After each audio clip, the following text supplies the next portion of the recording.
If you cut yourself short on one or two of those small things, it's going to negatively affect all the other pieces and structures that you've set up for your goals.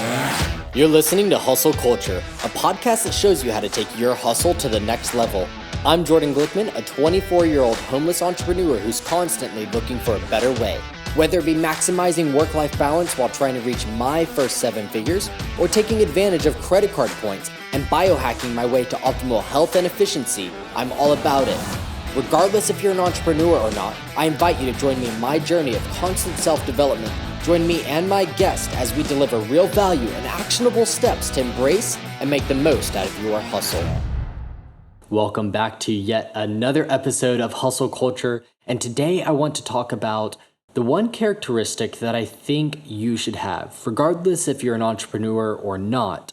I think that this is an important and valuable characteristic to have to really just getting farther in life and ultimately being able to achieve those goals that you set for yourself.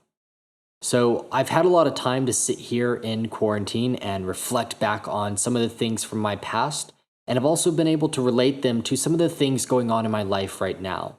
And the main characteristic that I think has allowed me and been a big contributor to the success that I've had this far in my life has been my discipline. And I think that it's allowed me to control and ultimately focus the hustle that I have inside me, that grind, that grit, whatever you want to call it.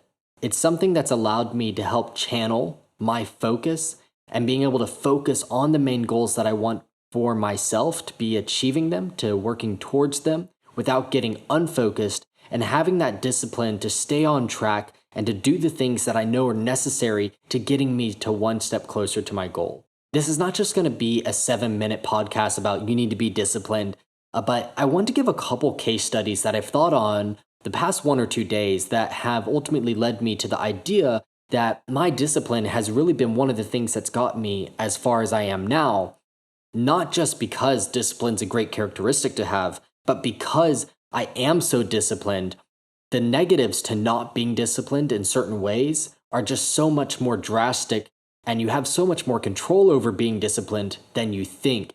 And so if you really start to understand how much effort it takes to be disciplined, which in my eyes at least is not that much, the result and outcome of it is exponential in terms of the return on investment of, say, your time, and just being able to say no or being able to focus on 1 or 2 things that you tell yourself you're going to do and stay focused on.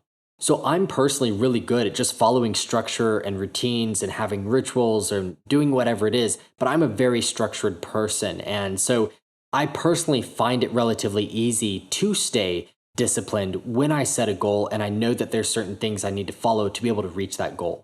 So what I've noticed now in my life is that, especially as I'm in quarantine, I'm even more so now trying to stay even more focused on eating healthier or more whole foods, as opposed to eating out a little bit more and things like that I might have done while I wasn't in quarantine, specifically because I notice my efficiency when I'm sitting there for 10 or 12 hours a day working versus when I get to go out and be out and about and I get more exercise, I get to go to the gym, and I have all these other great things going on to keep me just going throughout the day. So eating healthier and eating a little bit better is something that I've noticed that I want to put more time and effort into. And what I've noticed with this is that when I start to fall off from eating nice and healthy, again, quote unquote healthy here, when you start to fall off from that, I also notice that the other simple things that I've set up discipline and structure around also start to fall off if I don't stick to kind of that structured eating regimen that I've set up for myself as well. Whether that be going on a long 1.5 hour walk with the dog every morning, whether it be listening to a certain podcast, whether it be learning a language every day, whether it be learning how to code. I've got a lot of things that I'm trying to accomplish every day right now. And I notice that when I just drop one, the others start to fall. And it's just like, to me, it was like, holy cow, like when you just drop one because you're like, I don't feel like doing that today, you also start doing that unconsciously to a lot of the other things. And that to me is like kind of the big takeaway from this. I'll drop a few other points here and thoughts on this, but I think ultimately to me, it was just like, dang it. Like just because I stopped learning the language for 5 minutes every day, I started to realize, well, I can sleep in for an extra 5 minutes. I can cut the walk a little bit shorter today because of this. And just giving myself all these unconscious or subconscious kind of thoughts coming in, leading to me not ultimately doing the things that I've set out and structured, hopefully with discipline, to reach a certain goal that I have, whether it be centered directly around learning a language or not, or it's like bigger long-term goals that everything kind of pulls together to help meet.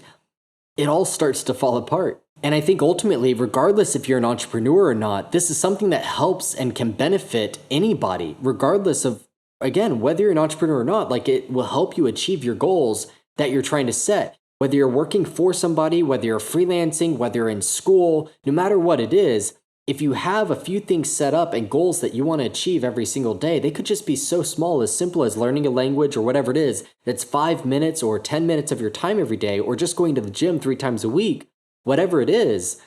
As soon as you start to fall off from one or those two or those things, even if they're so minor, if you pay attention, you'll start to see that it starts to affect all these other goals that you have as well too. And I think like the last example for this is that it's just kind of like drinking. Like, I'm not personally a big drinker myself. And the thing is like when I go out for a Saturday night and I go out drinking, it's not just that one night of drinking. It's then Sunday that I'm all hungover. And then Sunday, everything definitely won't happen. Of course, I'm not going to learn a language. I'm not going to go on a big long walk. I'm probably not going to the gym. I'm not going to eat well. I'm probably definitely going to eat out or order in food. And then it then trickles into Monday, and the Monday blues comes around and you don't want to get up on time and so on and so forth. And it starts to affect the other days and all the other bits and pieces of structure that I've set up to, again, reach not only short, but also long-term goals. And so I think that ultimately my biggest piece of advice here is that just stop cutting yourself short on that one little goal that you've set, that one little thing that you've set up in place to help you reach both short and long-term goals. Stop cutting yourself short on it. Go all in, keep focused on your goals. This is my motivational little rant, but again, something that I just realized for myself, that as I cut myself short on one of these two small things, because I am human, we all are, well, most people hopefully listening to this are. If you cut yourself short on one or two of those small things, it's going to negatively affect all the other pieces and structures that you've set up for your goals. So this is my piece of advice, is go all in on it if you're going to do it. Give it all that you've got. Kill the rest of your week, ladies and gentlemen, and thank you again so much for listening to my podcast. I'll see you in the next episode.